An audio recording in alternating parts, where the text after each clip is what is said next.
All right, this combination brings a whole new meaning to Fat IndyCar. You can flat foot it around Indy in a stock car. It's kind of sad, but it's gonna be interesting to see handling what's gonna happen. I am probably too loose again, but I feel that's gonna be needed. The question is, do I have the skill to hang on to it? So we're doing 60 laps. It's the open. Just fix it with a couple of changes that I don't know if they're hurting me or helping me because I don't practice enough to do it. I just make the same changes over and over and get what we get. So luckily these are normally very low strength of fields. There was about 30 people signed up for it, and we'll see if I wreck out for the 50th time in the last 2 weeks, or we have a decent race. So, I'm going to do something that I don't normally do, and that is talk about some other stuff other than just the race going on. First off, let me pull this up because I have not been doing a very good job of promoting it, and by the time you're watching this, it's going to be happening tomorrow, so I don't even have it loaded up here. Let's go with that, and click that on, and turn those off, and there you go. Friday, November 12th, 8 p.m., 40 slots are open. And password is race. That's lowercase. I picked a very stupid font format to tell you that that's lowercase when it's uppercase but smaller. There's no yellows in the races. It's going to be a heat race with 40 people in it, plus me. Everyone then moves to the B main, and then everyone moves to the A main. So 3 races. That allows you to get 3 races in, just in case for some reason you get wrecked out in the first race. Advanced Legends at Darlington. It could be a lot of fun. It could be a complete mess. It might be a waste of money. I don't know. But we'll see. It's a different format. It's something not as serious, because when I try to do something serious, I get annoyed because we have a shitty race like what we had at Rockingham in the trucks. This, I still don't want a shitty race. I don't want people trying to wreck. I want people to try to have fun. But when you're at draft pack, probably 4 and 5 wide at Darlington in Advanced Legends, things are going to happen. Hopefully everyone understands that. Hopefully it's just fun. And it'll be a 15-lap race, 15-lap B, and then a 20 or 25-lap A main. But I think some people are confused on how you sign up for these, because every time I talk about it, they say, where do I sign up? 8 p.m. Eastern Time. The session goes up. That's where you sign up. First 40 people get in. There's no pre-sign up. If you've happened to annoy me in a hosted race before, or annoyed me in a real race, I may have blocked you from joining a hosted event. So if you encounter that, you can send me an email, and maybe I will unblock you. Or maybe I'll just say, no, I want to be an ass. Or maybe we'll have 3 people show up because I've blocked everyone. Yeah, no idea how it's going to go. So we're going to give it a go. I was going to do an IndyCar at IRP, or Lucas Oil as it's now called, the week after, but I just realized they changed the times for the Snowball Derby 300-lap late model race, the iRacing special event. So I'm going to move the IndyCar race to December because I want to do a 300-lap late model race, because that will be that will supposed to be fun. Will it be fun? Who knows? But we'll just see what happens. The last one was a bit rough. I got annoyed, but we'll see what goes on with this one. I need to get a better paint scheme for my late model, so need to work on that too. That'll be something I do Thursday, or the day that you're watching this. Because I have the day off, and it is Veterans Day in the U.S., and maybe in some other countries that decided to put it on November 11th because of November 11th at 11 and 11, 11, 11s. That is, yeah, so I've got the day off. It's not something I talk about often. I put it in my video about me on my channel, the pinned video, if you go to my channel page on YouTube. But I am a veteran, but as I'm going to explain throughout this race, yeah, I don't talk about it often because it's, I don't know. I get annoyed by people that constantly bring up the fact that like everything starts off with, oh, when I was in Iraq, that just annoys me. Because, I mean, there are people that can be very proud of what they did, and then there is a lot of people that are like me, that it was just a massive shit show. So, I'll go through all that and give you the nice rundown. Honestly, if you have watched or ever watched Generation Kill on HBO, came out like 13 years ago, I think. I don't, some time long ago. That was probably everything except for any time they got into any action. That is probably the most accurate depiction of what went on in OIF. And, yeah, at least for my time there. I got extremely lucky. And I think we went over there April of 2003, just a couple of months after NASCAR 2003 came out for PC. And then we got out of there late May of 04. But that was kind of after the initial invasion when we got there, and then before all the IEDs started to just rapidly grow across the country. And I was a truck driver over there, so it's a good thing that I was able to get out of there before the IEDs started to be a problem. I mean, it was something that we had to think of, but it wasn't something that was constantly happening. So I still drive around trash when it's on the road here. It's just in my brain to do that. Just like I have a hard time walking on grass when I'm going anywhere. But yeah, people in the military will understand that one. But yeah, I wasn't made for the military. I didn't join because I wanted to be in the military. I joined because I wanted to be in college, and they always recruit you You'll be lining up on the inside. Pit road to go to college. right now.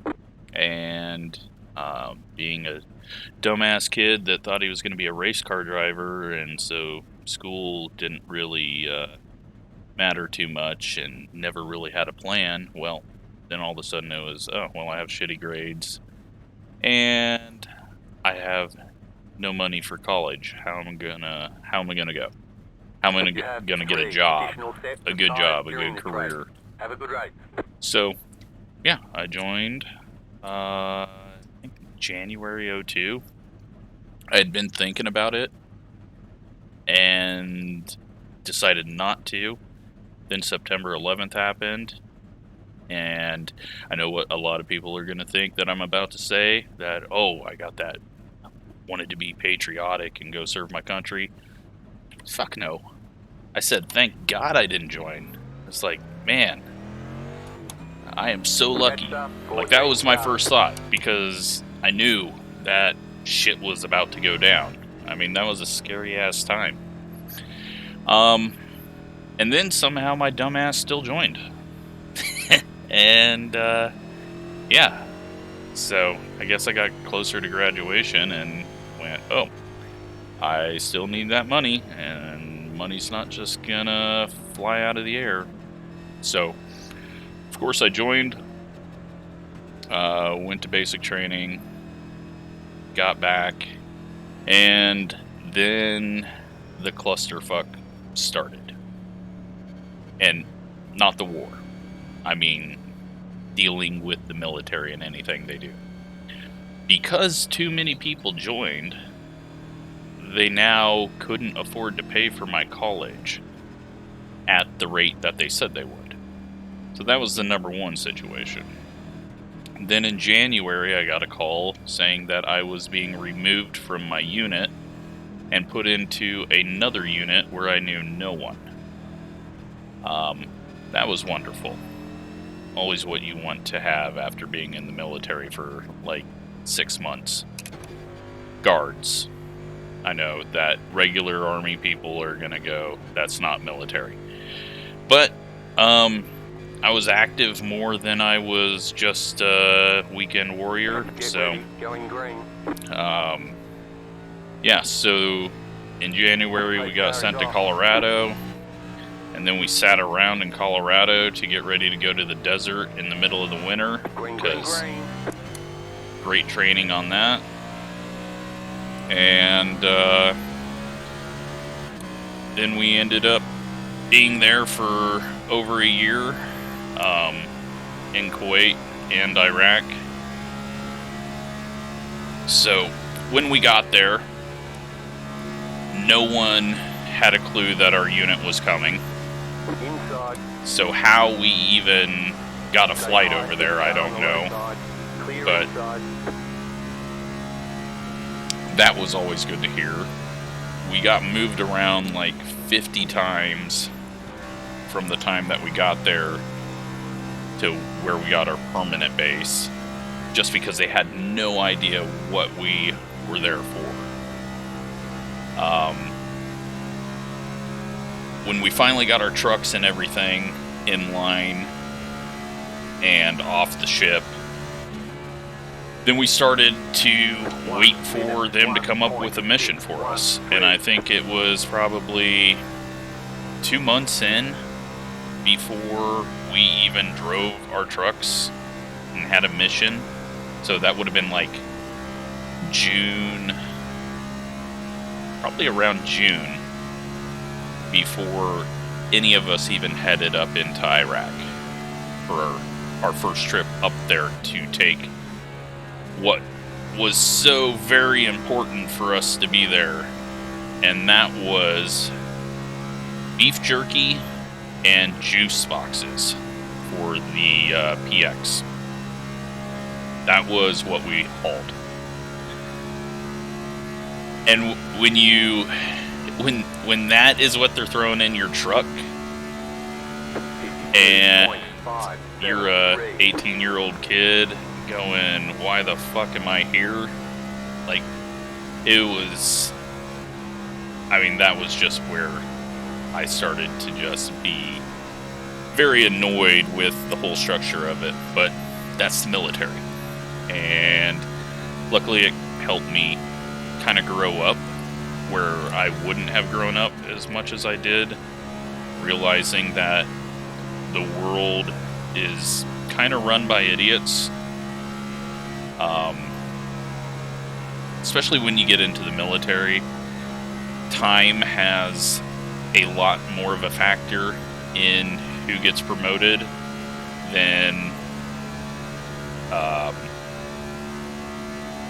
being someone that is smart and is good for the job. So up in the higher ranks, I'm sure it's a little different, but definitely in a guard unit, it's just an absolute clusterfuck of idiots that not every guard person's an idiot. I'm just saying that the people that stay in long, sometimes they get put in charge and they shouldn't be in charge of a McDonald's.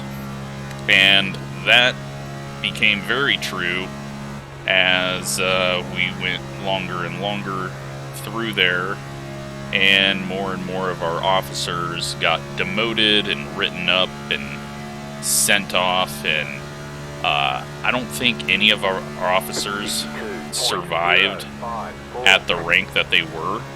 They had all been demoted by the time that we got back. So that was another good life lesson, and I didn't, I learned from it, but all it did was prepare me to be more annoyed for the real world, because in most jobs that I've ever had, it has just been someone in charge that is way too stupid to be in charge.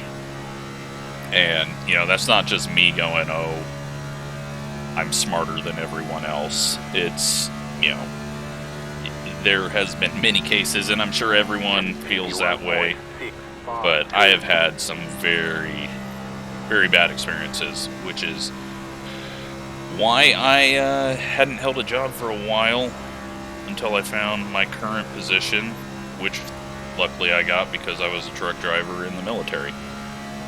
And now I have some amazing people that are my supervisors and work with a great team, and it's been good. It's made me really appreciate my current situation.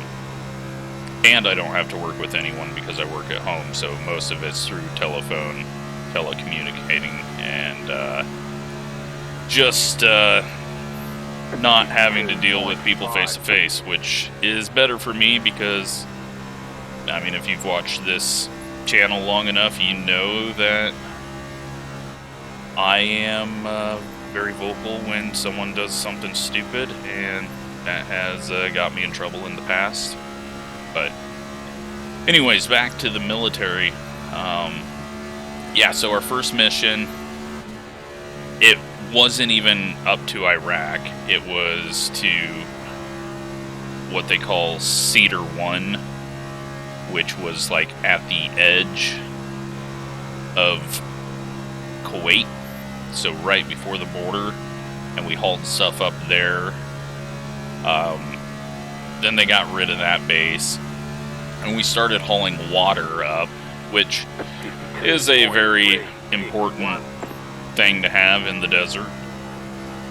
So, very first mission into Iraq was with water, and our training, first of all, was we're in a war zone, do not shoot unless shot at. It's a whole different mentality in there when you're in the military than what it currently is in the US, which is, I've always found weird. So mainly that was because we're dumb National Guard and no training whatsoever for being in that. The National Guard really hadn't been involved in too much other than like some TSA experiments with 9/11 and not a whole lot of other stuff going on.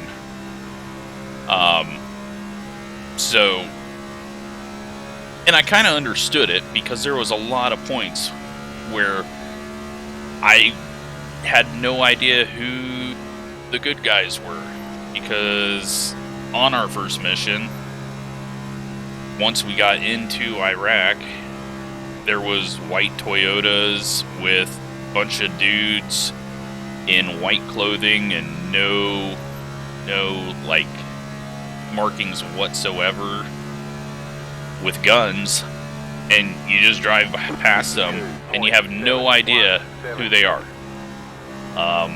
Absolutely no briefing on what those people were. I assume they were the Iraqi police that had been put in charge of the area by the military. I don't know. I have no idea. I still to this day have no idea. I don't think anyone ever mentioned it. We saw it, we drove past it, they didn't shoot at us, okay. But yeah, the first time we crossed the border, though, was an eye-opener. Because you're told, do not stop the vehicle, ever. And right at the border, I believe it was Safwan, this was very early. I mean, this was just a couple of months after the invasion, so we had absolutely no infrastructure to get through this small town like they do now, or did. And so we had to drive straight through the town, and these people are all waving at us and cheering, but like, this place is a very, very poor town that has been through hell because it's right on the border. It has suffered through the other war, Desert Storm, and all of that. And so we start driving through it, and there's a little gap that forms between my truck and the truck in front. And this kid, probably 6, 7 years old, runs out in front of our vehicle and lays down in the road. And there's no room left or right to go around. And there's nothing I can do. I'm not gonna fucking run over a kid over bottled water. So everyone jumps up on our truck, starts tearing out the water. You know, we're trying to keep them out of our windows, or thanking us and telling us, you know, we're the greatest. And this is our first time up there. Never been, like, we have no information that this is going to happen. And sure the fuck wasn't the first time it ever happened to any unit going through there. So it was, yeah, it was a mess. The kid got up after, you know, they had got enough water off, and it was one of those things like, holy shit, I mean, these people are willing to risk their kid's life just to get water. And, I mean, it was eye-opening, and you see these people living along, there's MSR Tampa, which is pretty much an interstate. It's a 4-lane interstate all the way up, at least to Nazaria, I think is the town name. It's been fucking 20 years almost, so I'm starting to forget a lot of shit. But, yeah, so we go up that, there's just, it's fucking desert. It's all it is like the purest, grossest sand, but not really sand, more dirt. It's just, is like the worst land in the world. And you just go up there and you see these people living out there, absolutely nothing, and it's like, damn, I can understand why the things happen that happen, because there's nothing. Like, I don't know, it's weird. And I mean, who knows what these people's beliefs were, what they thought, what they cared about. I mean, I think they didn't give a shit, because why are they still working on What the fuck is happening? Okay, punch it. Okay, they only changed my right sides?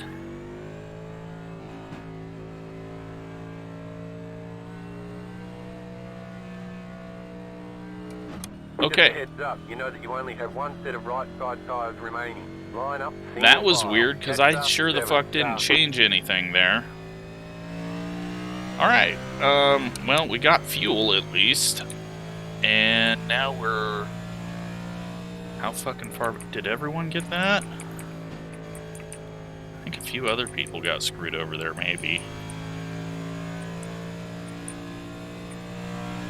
Alright, well, we're gonna go in the pits and get left sides, because I don't want this thing to be loose. So yeah, it's just, these people, they don't give a shit about politics or anything. They're just trying to survive the next day.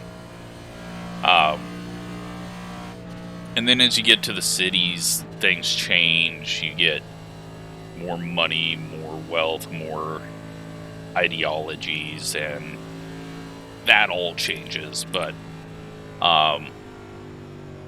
it's it's a whole different fucking world.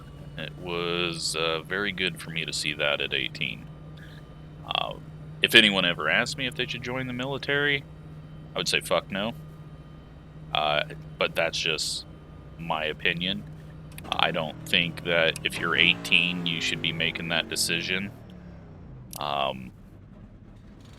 Start out life first, and then around 22, 24, then if you still think it's a good idea, then go for it. But do your research.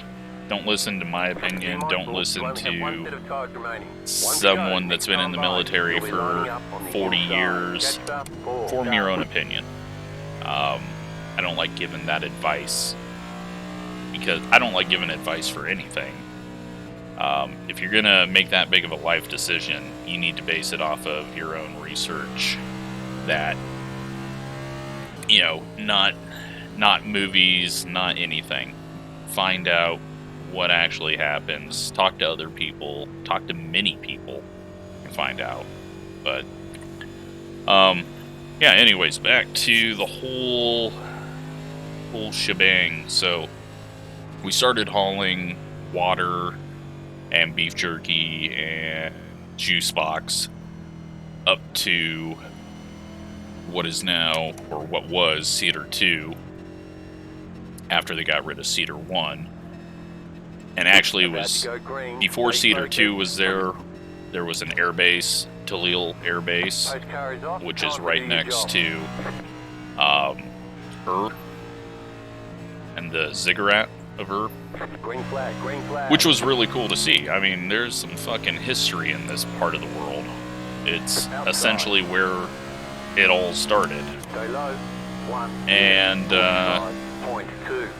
so yeah, up there with the air base there that we took over, and there's of course no place to sleep at all. So you sleep in the bed of your truck. You make sure scorpions aren't in anything you brought, because scorpions are there.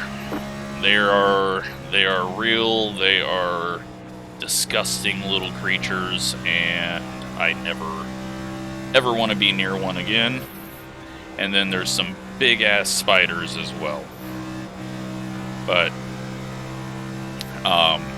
yeah, the greatest thing, the absolute coolest thing though about it all is the stars, the sky, how much shit you could see. It's just that night sky out there in the middle of fucking nowhere was ridiculous. You can drive to the middle of Nebraska and maybe see the same thing, but there's still just a bit too much light pollution. It was crazy to fall asleep looking up at that. But yeah, I slept on crates. I slept on fucking used tires that were stacked up in the truck. Like, it's hot, it's gross, and there's no facilities at all. You just got to do what you can. And yeah, until they finally built a base, and then life got easy. But I think a couple, 2-3 months in, after, so this would be like 5 months in, they finally like got a Burger King trailer over there at this base in the middle of nowhere, and I was like, oh man, I haven't had a Whopper, and I don't even like Burger King, but it's like, man, you haven't had something, you haven't had fast food for months upon months, and you're like, oh, I gotta have that, I gotta have a taste of home. Yeah, that was the worst decision in the world. Going from eating MREs and drinking horrible bottled water to having a pop and a sort of version of Burger King that has all the grease but not the good taste. Not that Burger King tastes good anyways. Yeah, so that made me extremely sick for a couple of days. But it was one of those things where you're like, oh man, gotta have this. And no, that was a bad idea. So we did all that, hauled stuff up, took used equipment, batteries, tires back to Kuwait, and then they finally permanently moved us up to Cedar 2. And then that is when they said, okay, you are no longer truck drivers, you're MPs. So you're going to guard this base. We've had no training whatsoever for that, and we have 5-ton trucks. We have like 4 Humvees. Line up, single file. And everything else is 5-ton trucks or tractor trailers. So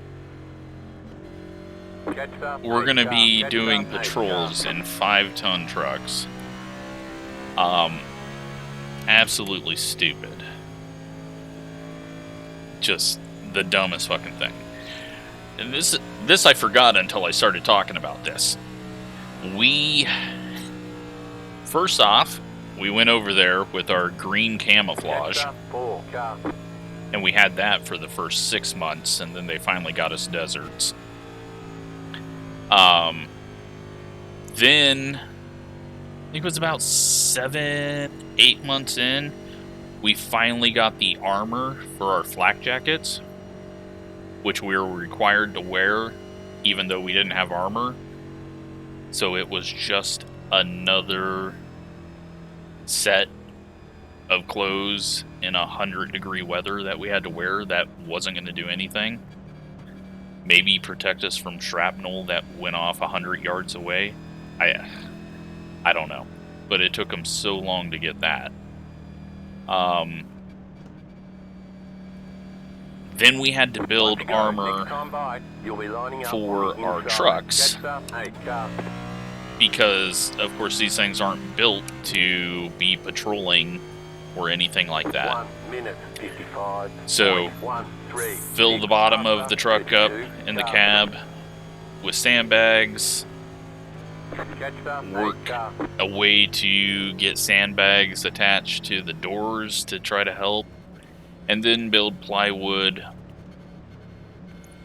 walls around the bed of the truck, because your 50 cal is going to be mounted there, and fill those up with sand.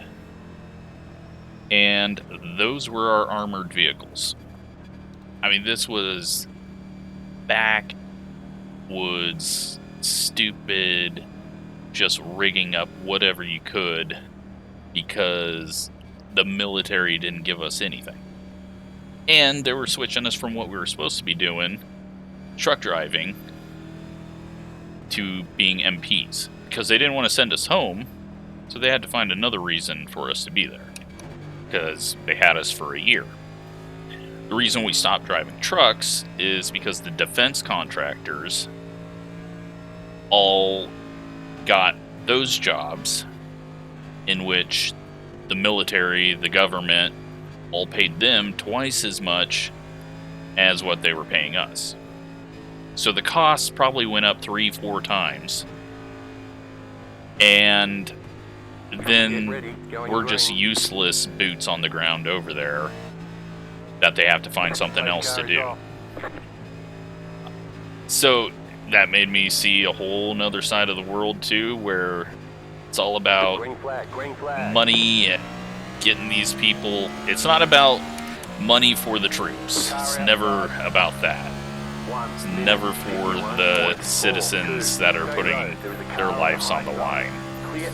It's about defense contractors, and that's it. That is, like, so many decisions were made because of that. We could have done the job. We had the equipment there. We had the personnel there. But instead they paid 4 times as much to let a guy drive a truck for $80,000 who had their own guns, who had really no rules of engagement and kind of did whatever they wanted. And that's just not a good combo. So, yeah, we get switched to MPs, and we're now the guards of Cedar 2. So, we at least get tents with AC, electricity. We all start buying TVs. I had my parents send me my PlayStation 2 and NASCAR Thunder 2003. And start playing video games and doing guard duty at night, because if I could, I would sleep during the day and be awake at night. My body just loves that way. Like, with this time change, like, I feel like I'm on the same time as everyone else right now, because we're all an hour later, and I can stay up to midnight and be tired. So, of course, when they had night duty for patrolling outside the base, I was like, hell yeah, give me that. And yeah, so before we got to that, to the patrolling outside, we also had patrolling, well, not patrolling, but guard check duty, sitting in the corner of a base and sitting there twiddling your thumbs, trying to not fall asleep. And that was my first, oh shit, I'm about to die moment. Because out of the middle of nowhere, there's not a road, there's nothing, coming straight at our base. Man, that guy made a pit stop. I don't think he planned it. But, this white pickup, just, that's all there fucking is out there, is white pickups, with 2 dudes in the cab and 1 guy in the back, starts driving directly at the base, directly at our guard tower, and they're looking directly at us. There is nowhere they could be going, but they're not shooting at us, so we can't do anything. And all I'm thinking is, this dude's got a bomb. They're gonna just run into the wall, and I am going to be in pieces everywhere. And they're coming at us, honking their horn, and then they get almost up to the wall, turn hard left, and drive off into the desert again. And I'm just like, are you, like, fucking serious? Like, I don't know if it was a test run to see if we would shoot at them or what happened there, but I'm just like, man, if, like, that is a spot where you're going, I better shoot these guys, because I don't know what the hell they're doing. And I don't want to find out. Because if it's one way, I'm dead. And if it's another way, well, I had pretty good cause in that moment. But the rules of engagement were do not shoot unless shot at, and I got lucky. Or somewhere in the multiverse, another version of me got blown up, if you believe in that. So, yeah, it was one of those very strange moments that I look back on now and go, wow, that could have went a whole different way. But luckily, I assume they were probably doing a test run. They were probably seeing what they could do, what would happen. And of course, we reported it, and they're like, okay, let us know if they come back. I mean, there was no follow-up, there was no chasing them down, there was nothing like that. So, yeah, I'm not gonna, it's not time to go yet. I'm not gonna try to block this guy. It's kind of like Texas and the Silver Crown, we're just gonna sit and ride. So, yeah, that was a moment. We dealt with that by sitting there and hoping we didn't die, and then moved on to the next day. So, with the night runs that we were doing, that allowed me to, on the weekends, I'd have a day off, so then I could go watch the NASCAR race on the AFN, or whatever it's called, Armed Forces Network, yeah, AFN, which has the absolute worst commercials in the world. There's like a military division that makes military commercials, and it is just god-awful horrible. But, yeah, I'd walk about half a mile while we were in Iraq to go watch it, because our head of maintenance had a satellite that he got sent over, because that's just what we did was, alright, we're here, we're going to get comfortable. And so about 6 or 7 of us would watch NASCAR, because that's back when I was the biggest NASCAR fan ever. And, you know, it was a good time. And it worked out with my schedule, watching a race at 2 a.m. and then sleeping all day. So, the only moment that we ever really had with our patrols was, of course, the night that I'm up on a 50 cal in the back of our truck, and we pull up on this car that's stopped on a side of a road that you're not supposed to be stopped on. And so we're like, alright, what the hell's this? And the driver stays in, the co-driver gets out, the other truck, the 2 guys get out. I've got the 50 cal pointed directly at the driver's seat. Can't see in it because it's fucking pitch black in the middle of nowhere. They've got their flashlights, and one of them goes around to the passenger side, the other one knocks on the window, and this guy's in there, and they are trying to communicate with him to tell him, you know, open the door, and he starts to reach down into the passenger side of the vehicle, and everyone starts screaming, don't reach for that, don't reach for that. And so I'm up here on the 50 cal. I could just disintegrate this guy, and they've all got their guns, and they've got them pointed at him, and we're all sitting there because we can't do a damn thing. And he reaches and he grabs his leg, his fake leg, so that he can get out of his vehicle, because, of course, he probably lost that back in Desert Storm, or from something that happened. Obviously, something happened to him. But, yeah, that was one of those moments where, like, we all just afterwards go from absolutely intense, we're about to have to murder this dude, to holy shit, what the fuck.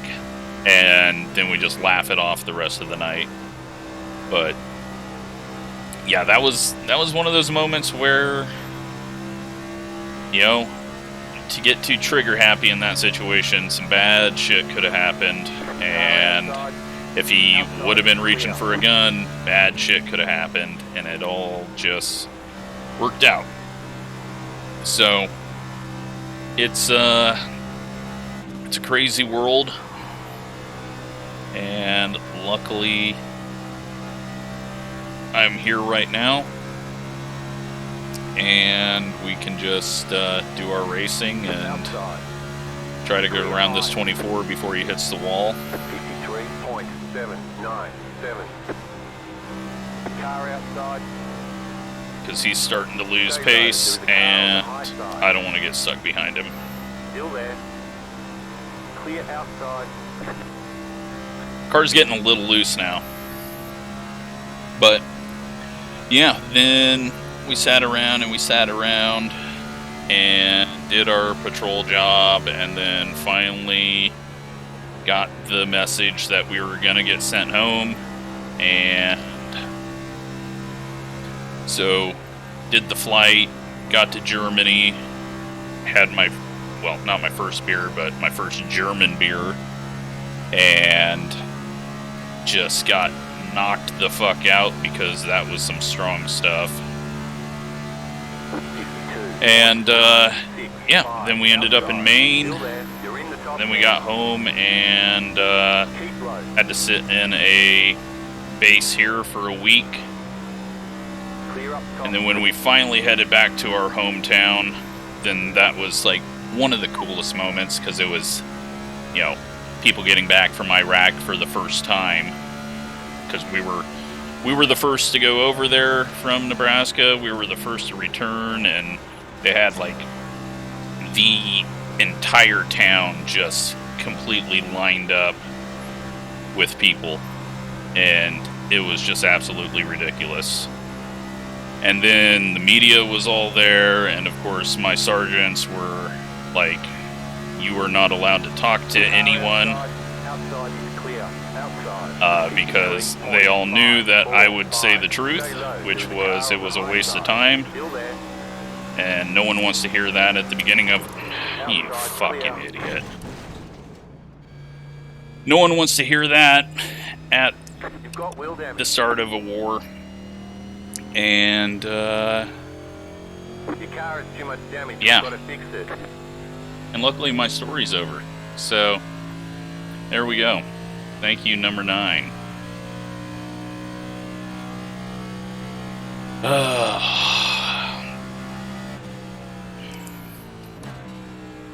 So that is my experience. When I got back, I got out as soon as possible. And, yeah. Wish I had done some better planning for life when I was a teenager so that I didn't have to join, but it also changed my whole thoughts on the world and understanding the world a little better. So, it's, not a good experience, but it was an experience that helped me grow up a bit. And it allowed me to talk for 49 minutes about the random shit. So, let's see how bad it is. It's broke.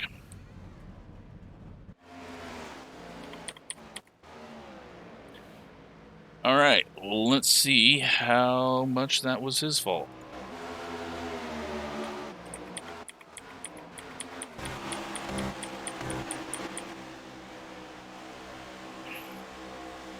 He just drives off the... What a dick.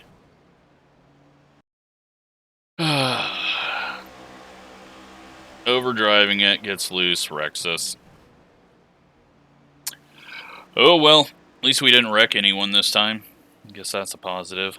So, alright, well, I hope you enjoyed all that. Didn't really talk about racing, so just, yeah. Man, there must have been a big fucking wreck. Let's go see what happened. There's a lot of people out of the race.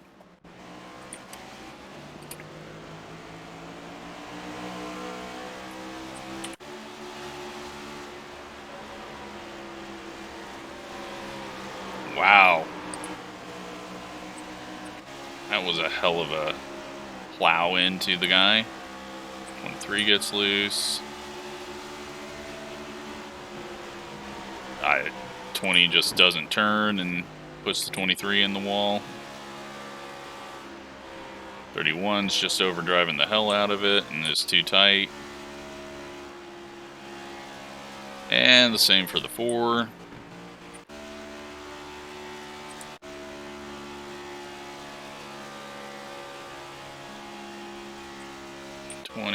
Prediction code. 31's not going to be prediction code. Jesus. And the 26, just, you gotta slow down if it's tight.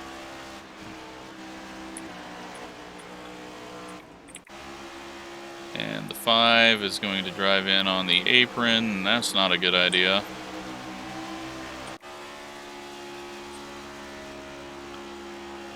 He's gonna eat the wall.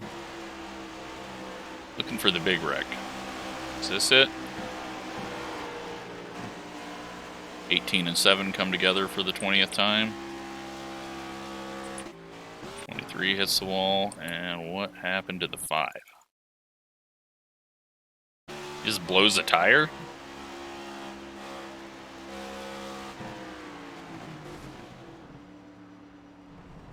There's no way you blow a tire on lap 10. Is there? Let's see if the car dips.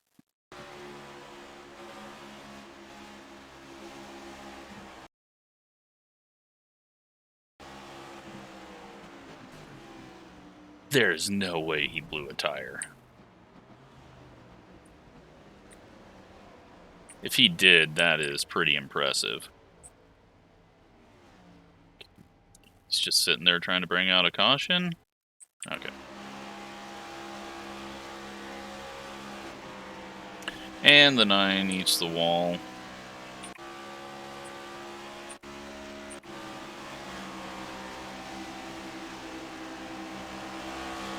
And is this our caution? It is.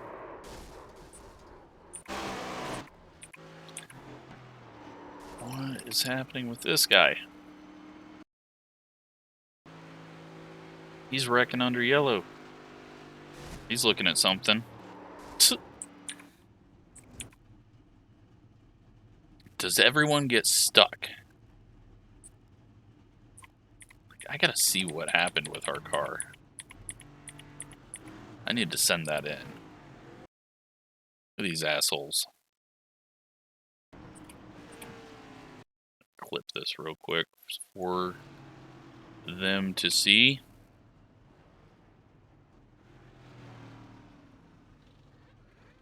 Alright, I got those changed. Okay, right rear. What are you doing, man? It's only one lug. Only one lug nut, man. You can do it. This isn't Valtteri. Don't have to screw me over like Botas. Then it drops me and doesn't even change the left sides, even though they're checked. That's a weird one.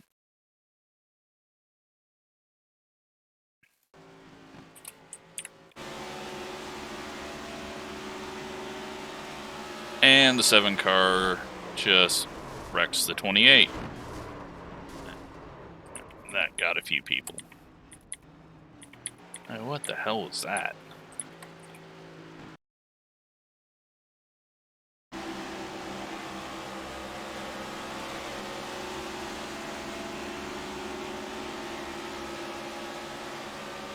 He just keeps going up towards the wall and wrecks the dude. Like, there's no reason for him not to just stay on this line. And he keeps crossing it and comes up and gets the guy on the outside. And then the big boom.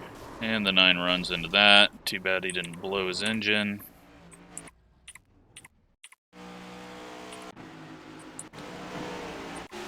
They all do super start. And then there's going to be a few issues after this.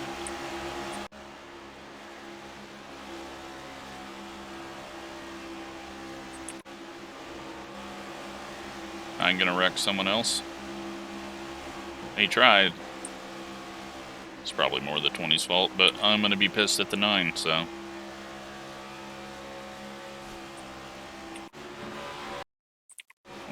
Blinks.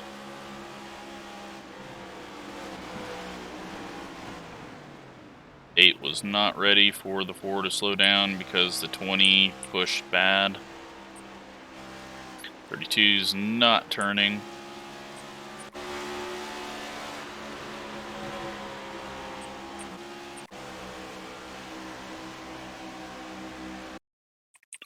Blinks. And 23's in the wall.